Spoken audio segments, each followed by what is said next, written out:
ಸೂರು ಇಲ್ಲದ ಬಡ ಕುಟುಂಬಗಳಿಗೆ ಆಶಾಕಿರಣವಾಗಿರುವ ಮಹತ್ವದ ಸಾಮಾಜಿಕ ಯೋಜನೆಯೊಂದು ಈಗಾಗಲೇ ನಡೆಯುತ್ತಿದ್ದು, ಕೊನೆ ಹಂತದ ಅರ್ಜಿ ಸ್ವೀಕರಿಸುವ ಮಹತ್ವದ ಸಭೆ ಆಯೋಜಿಸಿದ್ದಾರೆ.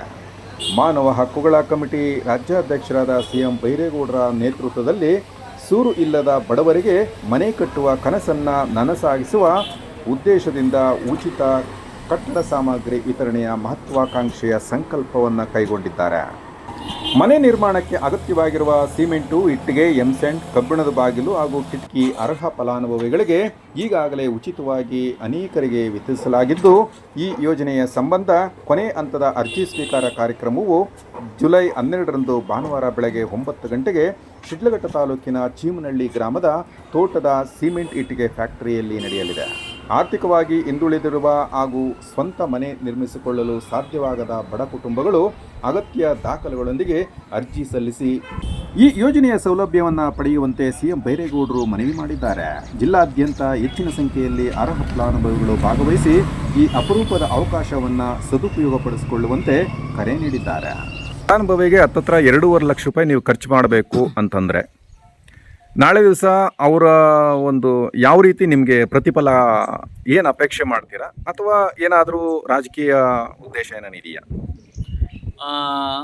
ಈ ರಾಜಕೀಯ ಉದ್ದೇಶ ಯಾವುದೂ ಇಲ್ಲ. ಈಗ ಏನು ಅಂತಂದರೆ ಕಡು ಬಡತನದಿಂದ ಕಿತ್ತು ತಿಂತಾ ಇದೆ. ಈಗಾಗಲೇ ನೋಡಿರಿ, ಲಾಸ್ಟ್ ಟೈಮಲ್ಲಿ ನಾವು ಒಂದು ಮನೆಗೆ ಈಗಾಗಲೇ ಕೊಟ್ಟಿದ್ವಿ, ಎಲ್ಲ ಮೀಟ್ರಲ್ಲೂ ಸಹ ಕೊಟ್ಟಿದ್ವಿ. ಆದರೂ ಸಹ ಫಲಾನುಭವಿಗಳಿಗೆ ಕಟ್ಸ್ಕೊಳಕ್ಕೆ ಆಗ್ತಾಯಿಲ್ಲ. ಹಾಗಾಗಿ ಅಂಥವ್ರು ಸಾಕಷ್ಟು ಜನ ಇದ್ದಾರೆ. ಅಂಥವ್ರನ್ನ ಗುರುತಿಸಿ ಏನೋ ಕೊಡಬೇಕು, ಒಂದು ಸೇವೆ ಮಾಡಬೇಕು. ಸೇವೆಗೆ ಅಂತೇಳಿದ್ರೆ ರಾಜಕೀಯನೇ ಬೇಕು ಅನ್ನೋಂಥದ್ದೇನಿಲ್ಲ. ಒಂದು ಸಂಘಟನೆ ಮೂಲಕ ಒಂದು ಸಂಘಟನೆ ಕಟ್ಕೊಂಡು ಒಬ್ಬ ರಾಜ್ಯ ಅಧ್ಯಕ್ಷರು ಆಗಿ ಏನೋ ನನ್ನ ಕೈಲಾದಷ್ಟು ಮಟ್ಟಕ್ಕೆ ಪಬ್ಲಿಕ್ಗೆ ಸರ್ವಿಸ್ ಕೊಡ್ತಾ ಇದ್ದೀವಿ. ಈಗ ಸೇವೆ ಅಂತ ಮಾಡಬೇಕು ಅಂತ ಬಂದರೆ ಒಂದು ಗ್ರಾಮದಲ್ಲಿ ಒಂದು ದೇವಸ್ಥಾನಕ್ಕೆ ಒಂದು 10,000 ಇಲ್ಲ 20,000ನೋ ಇಲ್ಲ ಆರೋಗ್ಯ ಶಿಬಿರಗಳು, ರಕ್ತದಾನ ಶಿಬಿರಗಳು ಮಾಡಿಬಿಟ್ಟು ನಿಮ್ಮ ಸೇವೆ ಗುರುಸ್ಕೊಬೋದಾಗಿತ್ತಲ್ವ? It's okay. ಈಗ ನೋಡಿ, ಎಲ್ಲ ಸಮಾಜ ಸೇವಕರು ಅನ್ನೋ ರೀತಿಯಲ್ಲಿ ನಾವು ಆದರೆ ಅದಕ್ಕೂ ನಮಗೆ ತುಂಬ ವ್ಯತ್ಯಾಸ ಆಗುತ್ತೆ. ಹಂಗಾಗಿ ನಾವು ಏನಾದರೂ ಒಂದು ದೊಡ್ಡ ಕೊಡುಗೆ ಮಟ್ಟದಲ್ಲಿ ಮಾಡಬೇಕು. ನಾವು ಮಾಡ್ತಾ ಇರ್ತಕ್ಕಂಥದ್ದು ಶಾಶ್ವತವಾಗಿ ನಿಲ್ಲಬೇಕು. ಇದು ಕೇವಲ ಬರೀ ಒಂದು ಹಣಕ್ಕೆ ಅಥವಾ ಒಂದು ಊಟಕ್ಕೆ ಸೀಮಿತ ಆಗಬಾರ್ದು. ಶಾಶ್ವತವಾಗಿ ಅದು ಇಲ್ಲಿರಬೇಕು, ಉಳ್ಕೊಂಬೇಕು ಅನ್ನೋ ರೀತಿಯಲ್ಲಿ ನಾವು ಮಾಡ್ತಾ ಇದ್ದೀವಿ. ನೀವು ಮಾಡುವಂಥ ಕಾರ್ಯಕ್ಕೆ, ಈಗ ನಡೀತಾ ಇರುವಂಥ ಕಾರ್ಯದಲ್ಲಿ ಜನ ಯಾವ ರೀತಿ ಸ್ವೀಕರಿಸಿದ್ದಾರೆ ನಿಮ್ಮನ್ನು? ನೋಡಿ, ತುಂಬ ಒಳ್ಳೆ ಬೆಂಬಲನೂ ಕೊಡ್ತಾ ಇದ್ದಾರೆ ಜನ. ಎಲ್ಲ ಕಡೆ, ಎಲ್ಲ ಗ್ರಾಮಗಳಲ್ಲಿ ಏನು ನಾವು ಹೋಗಿರ್ತಕ್ಕಂಥ ಈಗ ಎಲ್ಲೆಲ್ಲಿ ಭೇಟಿ ಕೊಟ್ಟಿದ್ದೀವೋ ಎಲ್ಲ ಕಡೆ ತಾಯಂದಿರು, ಅಣ್ಣ ತಮ್ಮಂದಿರು ಅಷ್ಟೇ, ಅಕ್ಕ ತಂಗಿರು ಅಷ್ಟೇ, ತನ್ನ ಸ್ವಂತ ಕುಟುಂಬದವ್ರ ಥರ ನನ್ನನ್ನು ಬಿಹೇವ್ ಮಾಡ್ತಾರೆ. ಅದು ನನಗೆ ಖುಷಿ ಅನಿಸುತ್ತೆ.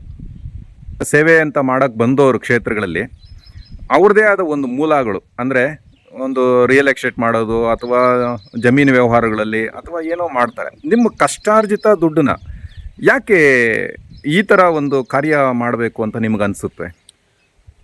ನೋಡಿ, ಪ್ರತಿಯೊಬ್ಬ ವ್ಯಕ್ತಿಯೂ ಅಷ್ಟೇ, ಪ್ರತಿಯೊಬ್ಬ ಮನುಷ್ಯನೂ ಅಷ್ಟೇ ಅವ್ರದ್ದೇ ಆದಂಥ ಹಿನ್ನೆಲೆಯಿಂದ ನೋಡ್ಕೊಂಬಂದಂಗೆ ಅಥವಾ ಅವರು ದುಡ್ಕೊಂಬಂದ್ರೆ ಹಿಂದೆ ಹಾದಿ ನಾವು ನೆನೆಸ್ಕೊಂಬೇಕಾಗುತ್ತೆ. ಹಿಂದೆ ಪೂರ್ವ ಇದರಲ್ಲಿ ನಾವು ಚಿಕ್ಕ ಮಕ್ಕಳಲ್ಲಿ ಅಂತ ಅಂದರೆ ನಾವು ಇದನ್ನೆಲ್ಲ ನೆನೆಸ್ಕೊಂಬೇಕಾಗುತ್ತೆ. ನಾವು ಆಗಿನ ಕಾಲದಲ್ಲಿ ಹೆಂಗಿದ್ದೀವಿ, ಆದರೆ ಈಗ ಹೆಂಗಿದ್ದೀವಿ ಅನ್ನೋದು ಹಿಂದೆಯಿಂದನೂ ಬಂದಿರತಕ್ಕಂಥದ್ದು ಅದು. ಹಂಗಾಗಿ ನಮ್ಮ ಥರ ಇನ್ನೊಬ್ಬರು ನೋವು ತಿನ್ನಬಾರ್ದು, ಇನ್ನೊಬ್ಬರು ಎಷ್ಟೋ ಕನಸು ಕಟ್ಟಿರ್ತಾರೆ. ಈಗ ತುಂಬ ಎಜುಕೇಷನ್ ಮಕ್ಕಳಿದ್ದಾರೆ, ತುಂಬ ಎಷ್ಟೋ ಜನ ತಂದೆ ತಾಯಿಂದಿರಿದ್ದಾರೆ. ನಮ್ಮ ಮಕ್ಕಳಿಗೆ ಒಂದು ಮನೆ ಕಟ್ಕೊಡೋಕ್ಕಾಗಿಲ್ವಲ್ಲ ಅನ್ನೋದು ಅವ್ರದ್ದೊಂದು ದೊಡ್ಡ ಕನಸಿರುತ್ತೆ. ಹಂಗಾಗಿ ನಮಗೂ ಅಷ್ಟೇ, ಹಿಂದೆ ನಾವು ಅಷ್ಟೇ ಮನೆ ಮಠ ಇಲ್ದಿರ್ತಕ್ಕಂಥ, ಬೆಳೆದು ಬಂದಂಥ ಕಷ್ಟದಲ್ಲಿ ಬಂದಿರತಕ್ಕಂಥ ವ್ಯಕ್ತಿ ನಾವು. ಒಬ್ಬ ಬಡವನದು ಕಷ್ಟ ಏನನ್ನೋದು ಆ ಬಡವನಿಗೆ ಗೊತ್ತಿರುತ್ತೆ.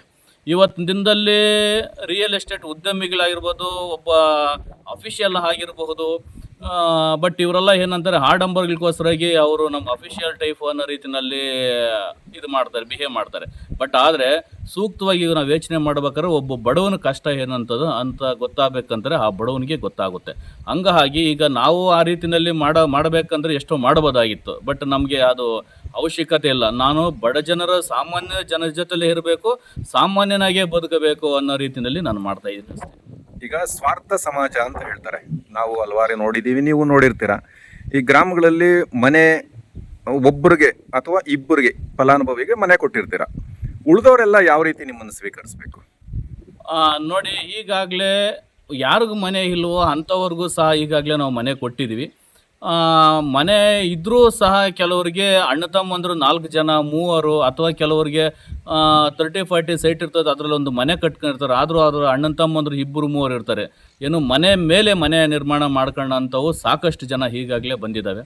ಸಾಕಷ್ಟು ಜನ ರೈತರ ಕಡೆಯಿಂದ ಸಹ ನಮಗೆ ಬಂದಿದ್ದಾವೆ. ಹಂಗಾಗಿ ಫಸ್ಟು ಯಾರಿಗೆ ನಿರ್ಗತಿಕರಿಗೆ ಮನೆ ಇಲ್ವೋ ಅಂಥವ್ರನ್ನ ಕೊಟ್ಟು 2ನೇ ಏನು ಕೋಟಿಂಗಲ್ಲಿ ಅವ್ರಿಗೆ ಕೊಡೋಣ ಅಂತ ಹೇಳಿ ತೀರ್ಮಾನ. ಈಗ ನೀವು ಮಾಡ್ತಾ ಇರೋ ಸೇವೆಗೆ ಸಂಪೂರ್ಣ ಸಹಕಾರ ನಿಮ್ಮದೇನಾ ಅಥವಾ ಬೇರೆ ಯಾರಾದರೂ ಕೈ ಜೋಡಿಸ್ತಾ ಇದ್ದಾರಾ?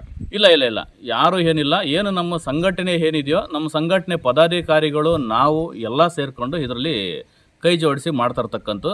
ಇನ್ನು ಹಣಕಾಸಿನ ವಿಚಾರವಾಗಾದರೆ ವೈಯಕ್ತಿಕವಾಗಿ ನಾನೇ ಮಾಡ್ತಾ ಇರ್ತಕ್ಕಂಥದ್ದು. ಇವತ್ತು ಜನ ಕುಂತರೂ ಮಾತಾಡ್ತಾರೆ, ಎದ್ದು ನಿಂತರೂ ಮಾತಾಡ್ತಾರೆ. ಆದರೆ ಜನಕ್ಕೆ ಯಾರೋ ಏನೋ ಹೇಳ್ತಾರೆ ಅಂತ ನಿಮ್ಮ ಸೇವೆಯನ್ನು ಏನಾದರೂ ಸ್ಥಗಿತ ಮಾಡ್ತೀರಾ ಅಥವಾ ಮುಂದುವರಿಸ್ತೀರಾ?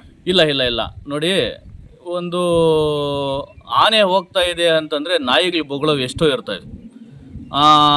ಈಗಾಗಲೇ ನನ್ನ ಬಗ್ಗೆ ಅಷ್ಟೇ ತುಂಬ ಕಾರ್ಯಕ್ರಮಗಳಲ್ಲಿ ಟೀಕೆ ಟಿಪ್ಪಣಿಗಳೆಲ್ಲ ಸಾಕಷ್ಟು ನಾವು ನೋಡಿ ಬಂದಿದ್ವಿ.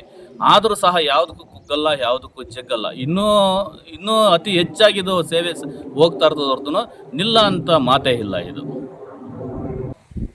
ನಾಳೆ 12ನೇ ತಾರೀಕು ಇದೇ ಭಾನುವಾರ ಏನು ಇಲ್ಲಿ ಚಿಮ್ಮನಹಳ್ಳಿಯಲ್ಲಿರ್ತಕ್ಕಂಥ ಒಂದು ಹಾಲು ಬ್ರಿಕ್ಸ್ ಇಟ್ಟಿಗೆ ಫ್ಯಾಕ್ಟ್ರಿ ಬಳಿನೇ ಏನು ಸಾರ್ವಜನಿಕರ ಒಂದು ಸಭೆ ಇಟ್ಕೊಂಡಿದ್ವಿ. ಏನಪ್ಪ ಅಂತಂದರೆ ಈ ಉಚಿತ ಮನೆಗಳ ನಿರ್ಮಾಣಕ್ಕೆ ಏನು ಹಸ್ತಾಂತರ ಮಾಡ್ತಕ್ಕಂಥ ಸಾಮಗ್ರಿಗಳ ಬಗ್ಗೆ ಒಂದಿಷ್ಟು ಜನರಲ್ಲಿ ಗೊಂದಲವನ್ನು ಸೃಷ್ಟಿ ಆಗಿತ್ತು. ಹಂಗಾಗಿ ಈಗಾಗಲೇ ಕೊಟ್ಟಿರ್ತಕ್ಕಂಥ ಅರ್ಜಿಗಳು, ಈಗಾಗಲೇ ಫಲಾನುಭವಿಗಳು ಪಡೆದಿರ್ತಕ್ಕಂಥ ಸಾಮಗ್ರಿಗಳ ಬಗ್ಗೆ ಸಂಪೂರ್ಣವಾಗಿ ನಾಳೆ ಭಾನುವಾರ ಬೆಳಗ್ಗೆ 9 ಗಂಟೆಯಿಂದ 12 ಗಂಟೆ ತನಕ ಇಲ್ಲೊಂದು ದೊಡ್ಡ ಮಟ್ಟದಲ್ಲಿ ಒಂದು ಸಭೆ ಹಮ್ಮಿಕೊಂಡಿದ್ವಿ. ಹಂಗಾಗಿ ತಾವೆಲ್ಲರೂ ಈ ಸಭೆಗೆ ಹಾಜರಾಗಬೇಕಾಗಿ ವಿನಂತಿ. ನೋಡಿ, ಉಚಿತ ಮನೆಗಳ ಫಲಾನುಭವಿಗಳಿಗೆ ಹೇಳೋದು ಒಂದು ಮಾತು. ಇದೇ ನಾಳೆ ಏನು ಭಾನುವಾರ ನಡೆಯಲಿರುವ ಒಂದು ಸಭೆಯಲ್ಲಿ ಉಚಿತ ಮನೆಗಳ ಫಲಾನುಭವಿಗಳ ಸಭೆನೇ ಆಗಿರುತ್ತೆ ಇಲ್ಲಿ.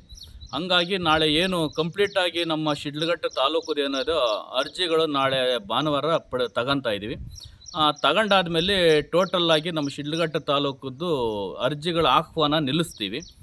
ನಿಲ್ಲಿಸಾದ್ಮೇಲೆ ಫಲಾನುಭವಿಗಳಿಗೆ ಏನು ಮನೆಗಳು ಕೊಡಬೇಕು ಅದು ಸರಾಗವಾಗಿ ನಾವು ಸತತವಾಗಿ ಕೊಡ್ತಾನೆ ಇರ್ತೀವಿ. ಬಟ್ ಅರ್ಜಿಗಳು ಆಹ್ವಾನ ನಿಲ್ಲಿಸಿ ಬೇರೆ ತಾಲೂಕಿಗೆ ನಾವು ಹೋಗಬೇಕಾಗಿರ್ತಕ್ಕಂಥ ಅನಿವಾರ್ಯ ಇರೋದ್ರಿಂದ ನಾಳೆ ಭಾನುವಾರ ಅರ್ಜಿಗಳ ಆಹ್ವಾನ ಪಡೆದುಕೊಂಡು ಅದನ್ನು ನಿಲ್ಲಿಸ್ತಾ ಇದ್ವಿ.